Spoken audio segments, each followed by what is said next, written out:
Caroline and Peter Dunlop, the Scottish sweethearts from a village in decline, who saw in Otago the chance to make a better future together.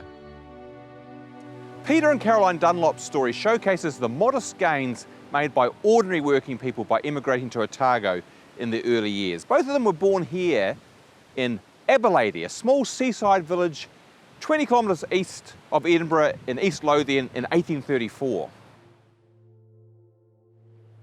Adelaide had been a thriving port and a centre for weaving, but by the mid-19th century it was in serious decline. The silting up of its harbour and new railway routes elsewhere had bypassed its role as a transport hub.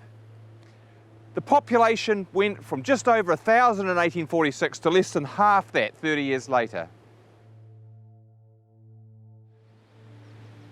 Prospects in Adelaide must have seemed pretty limited for people of Caroline and Peter's generation. Nonetheless, they received a good education here in the town. Peter became a carpenter, while Caroline's skills with a needle are obvious in a sampler she completed at the age of 12 in her final year at the Adelaide Parish School. It's now in the Toitu collection and one of our real treasures. Seems likely they probably knew each other as schoolmates and maybe even began to make plans for a future life together. If so, they would have been the perfect audience for Otago's immigrant recruiter James Adam, who made extensive visits to little towns and villages like this all across Scotland in 1857-58, touting the benefits of immigrating to far-off Otago. Peter Dunlop duly secured one of the assisted passages that Adam was offering and sailed for Otago on the Three Bells in 1858. As a carpenter, he would have had little trouble securing work and began laying the groundwork for Caroline to join him by buying a substantial plot of land in central Dunedin. She followed in 1861, also securing an assisted passage. It was one of 70 single women who arrived on the Lady Agidia at the beginning of that year. The couple were married at Dunlop Cottage.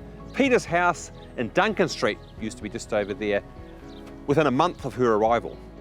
We don't have much information on the Dunlop's life in Dunedin thereafter, except that it was punctuated by the birth of 5 children, and sadly the loss of one of them as a 13-month-old infant in 1865.